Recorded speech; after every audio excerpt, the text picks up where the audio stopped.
Rakkoon mukaanus mudate isinuu mudate moo isin mudachuuf deema? Wantoonni kun ka'umsi isaa eessaa? Maalirraa ka'a? Keessattuu gorsa bareedaa fi jajjabaa ta'e ijoollee biyya Arabaa jiraniif rakkoo cimaadha jechuudha. Waan guddaadha. Waan si fayyadu. Wanni mukaanus mudate kun bor mataa keetis si mudachuu danda'a. Mukaanus tarii wantoota harkaa qabdu qabaachuu dandeetti. Garuu ijoolleen biyya Arabaa waa tokko harkaa qabaachuu hin dandeettu. Yeroo biyya galteetti yoo amma waan qoosate. Assalamu alaikum warahmatullahi wabarakatuh. Jirtu akkam nagaa keessanii fayyaa keessanii isin jecha. Naa dhufu bagana gaan dhuftanii hadda viidiyoon anis qabadee dhufe viidiyoon duratti viidiyoo keenya kana like gochuu, share gochuu fi subscribe gochuu hin dagatina. Akkasumas yaada keessanii fi qeeqa qabdannoo barreessaa isiniin jecha. Hadda dhugumatti wanneen isinii dubbachuu barbaade, wanneen isinii qooduu barbaade dhaamsa shamarran biyya Arabaa jiraniif rakkoon mukaanus mudate kun isin hoo mudate? Isin hoo mudachuuf deemamoo namoota akkamii mudata? Mukaanus fakkeenyaaf wantoota gahaa mallaqa gahaa harkaa qabaachuu dandeetti. Tarii isin hoo warroonni biyya Arabaa jirtan yeroo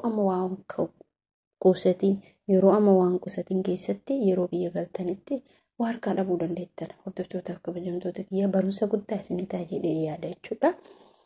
Kuni maaliif ta'ee yoo kan jettan taate yeroo biyya Arabaa jiran kana keessatti waa guduunfachuu fi waa ol kaachuun sirrima huma jiru huma nurraa eegamu. Nuti jireenya keenya keessatti nama gargaarurraa, firarraa, handaararraa, badharraa waa hundarratti tokkoffaadha. Garuu biyya keenyatti galle immoo waa tokko harkaan qabnu jechuudha. Viidiyoo isii kana yoo kan argitan taate viidiyoo xiqqoo isinii maxxansa. Viidiyoon mukaanus dhugumatti rakkoon isii mudate jireenya manaati. Jireenyi manaa hangam miidhaa, hangam mana kiraa keessa yeroo jiraattu hammam miidhamta. Mana kiraa waan ta'in yookiin immoo mana kee yoo ta'e mana kaaree mana kilaasii takka kilaasii lama qabaatte kilaasii takka hoo qabaatte waan kee yoo ta'e beekte abadan namni keessaa gabbayii siin jedhu tokko illee hin jiru. Kuni maal inni waan keetii qabeenya keetii jechuudha. Garuu immoo namoonni tokko biyyuma Arabaa kana teenye umriin keenya sirriidha dhumee jira. Amma irra guddinni nuti waa qusachuun beeknu abadan anas dabalatee isinillee dabalatee waa takka harkatti qabachuun beeknu. Garuu ergoonni darbee ergoonni tarii immoo ifa arguuf deemnu nutti beeksisa jechuudha. Mallayni kaleessatti taphataa turre, mallayni kaleessa nama gargaaraa turre, mallayni kaleessa firaa kennaa turre, mallayni kaleessa handaaratti facaasaa turre yeroo rakkootitti immoo hin argamu.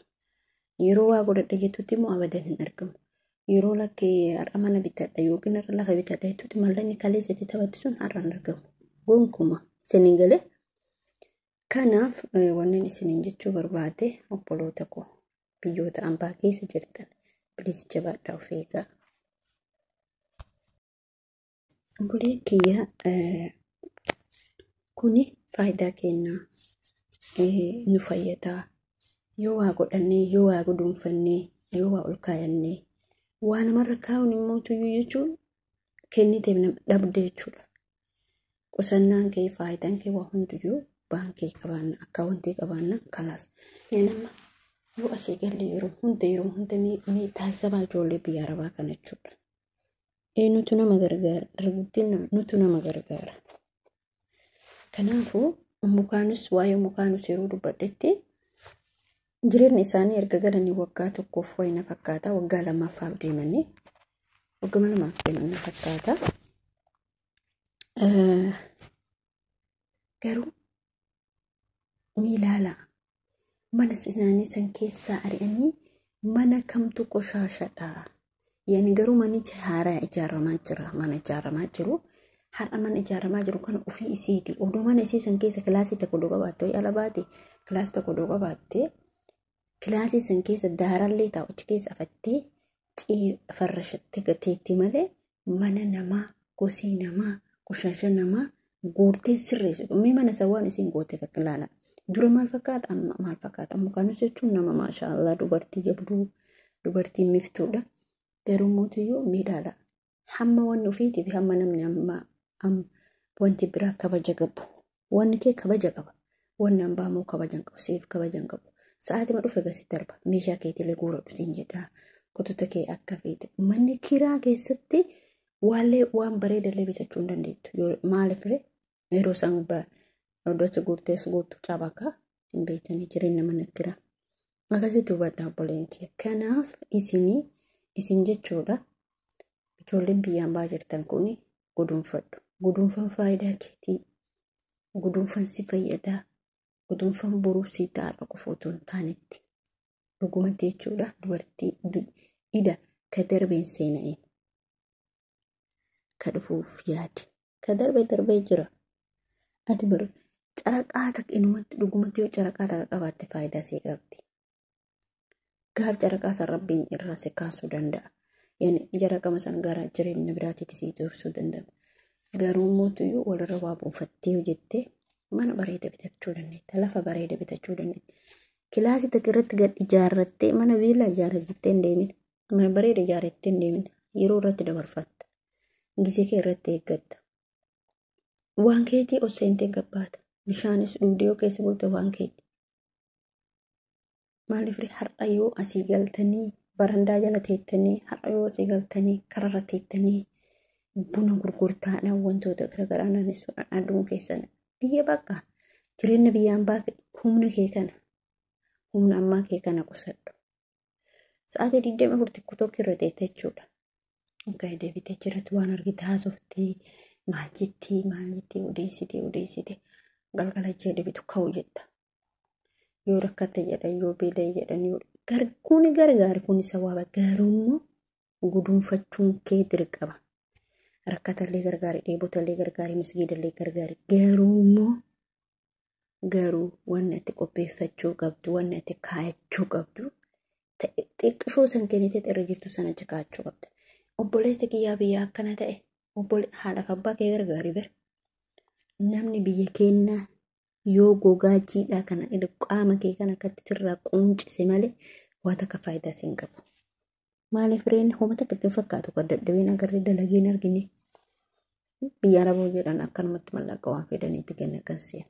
Isin hin galu sila. Yaa uummata kee isin hin galu. Nu hundumaa yoo isin bichaa miti. Anallee dabalatee sillee dabalatee nu kulli kennayyuu jechuudha. Kan nuti banne waa walitti qabachuu hin dandeenyu.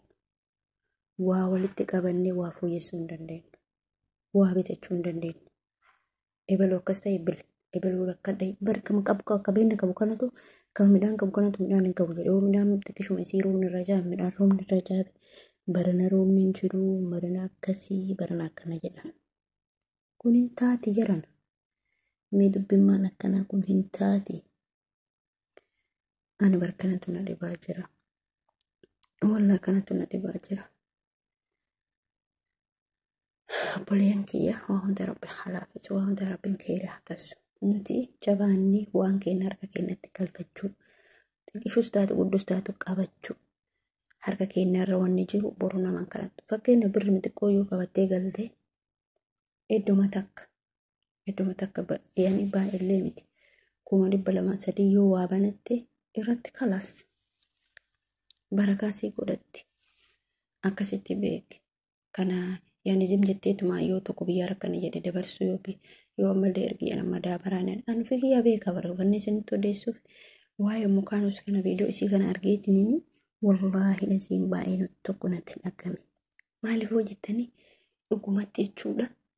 Odoo waan isii taate keessaa gadi isii bichaa miti warroonni mana kiraa keessa jiran hundi isaaniitu dubartiin takka ijoolleen dubaraa takka fakkeenya kiraa adda kireeffachuu hin dandeettu mana san keessatti.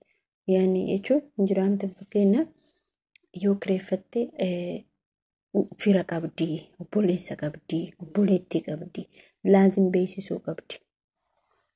Isin galee yoo amana min tokko riyyammaan isii tokko godhuuf eenyu kun jedhama qoratamuu qaba. Kun maaliif bakka yaani wallaahi hin ulfaata biyya keenya seenatti garuu kabajaa dubartiitti fotoo ta'uyyuu firri kee akka fedhetti hundumaa yoo guyyamaan fira jettiin jechuudha. Miilana guyyamaan fira jettiin jechuudha. Nama dhibaa bara. Baadiyyaarra dhufu mala yookiin immoo magaalaa keessaa dhufu mala bakka namni yaadu. Kanaaf waan qabdan walirra buufadhaa, waan qabdan wayiin godhadhaa, waan qabdan isin kulli keessaniyyuu akkuma argitan hin godhina. Abbaa fi haadha kee gargaari. Abbaa yoo sirraa hafte abbaa fi haadha kee hajjisiisi. Miskiinaa kenni. Kun sawaaba guddaadha.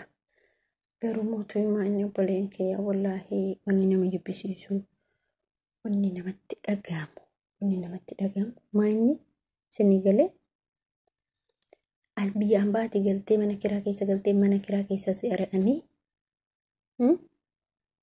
beetaa jaba mana kiraa keessa si ari'anii booda alarratti baata. Tagaltuu harkaa fixxa. Tagaltuu harkaa siin dhumti. Ammallee immoo kaatee biyya arabaa kanatti deebita. Jireenyi keenya guutuun jechuudha biyyuma kana ta'a. Jireenyi keenya guutuun biyyuma arabaatti. Waggaa lama waggaa sadi yookiin immoo waggaa lama teennee ilmoota odoo akkasuu goone bareeda bara. Odoo waggaa takkaa lamattuu yoo ilmoo argatanii deebanii bareeda. Garuu akkanumatti ifaanye booda kantu keessa gala. Waanuma caammaa takkitiin bitannuu dhabna jechuudha. Booda irra isinii galee. Boleeyyan kiyya wallaahi ni ulfaata. Haala jabaatti ulfaata. Haalli jireenyi biyya keenyaa ulfaatullee garuu ka ulfaasisiisu maa inni numa matama keenya. Waan tokko hojjettee salphisiisuu dandeetta. Waan tokko hojjettee yoo mallaqa qabaatte bari jireenyi sitti hin ulfaatu. Maaltu sitti ulfaata? Yoo mallaqa qabaatte waan tokko sitti hin ulfaatu. Yoo mallaqa dhabde waa hunda sitti ulfaata. Jireenyi qaala'ee ooftaa, jireenyi akkasii ooftaa, jireenyi jinni ooftaa, jireenyi janqa ooftaa. Ani hin beeku. Kanaaf waa'een dhimma kana fakkaata. Obboleen kiyya jabaadhaa. Waa harkatti guluunfadhaa. Bari nama biraadhaaf amma dhiironni tokko immoo fuudhaniiti yoo dhumma heerumtee dhuftee dhiironni tokko ni fuudhu. Kaatiitti faajisanitti fuudhanii si eegan.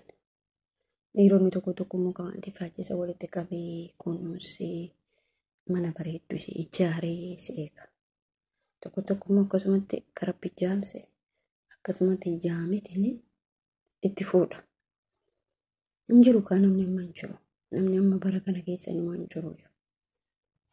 Warra akkasiitu xiqqoo wayyaa qaba malee warri amma akkuma rabbi fedhe dubartii biyyaan baarganii fuudhan kuni wallaahi rabbiin keeraa taasisu rabbi halaafisuu. Hangama kee akkas jedha. Dhugumatti wantoonni nama jibbisiisan wanta akkasiisan duddaa kotii duddachitii. Waa'ee seenaa ifama. Waa'ee seenaa mucaa dubartii duraara walitti qabdee boodarra wanni dubartii kun garuu nama dhiba. Waa'een dubartii kun garuu nama dhiba. Duraara bittee mee waanuma nama ajaa'ibu wanni bara kana viidiyoodhaan hojjetadha jedhee tan dhiise. Inni amma jara kenna. Duraara bitte duraara haa bittu jenna walitti qabde bittee walitti qabde. Manallee gurgurtee duraara bitti. Garuu dubartiin sun baay'eetiin ajaa'ibde. Akkuma mataan isii yaadutti duraara namni itti yaani duraara birrii kanatti itti waa du'aa itti kadhatee tiniini duraara kana baay'isaa fi akka sammuun isii jaamaa taate ilaalaa itti kadhatee tiniini mee maaltu mallaqaa haga kana ga'u an biiroo isii gurgursiisee bari sabriin nuti dhabne maanne alhamdulillah sabriin dhabnu shayxaan akkas godha. Birri kaanirraan kan argadhettee tiniini isiin jechuudha. Haafoftuudha kaaseera haafoftuuti. Kaanirraan kan argadhettee tiniini garuu haqa isiisan rabbi lafatti hin balleessine namichi isiisuu ni qabame namichi sun qabame.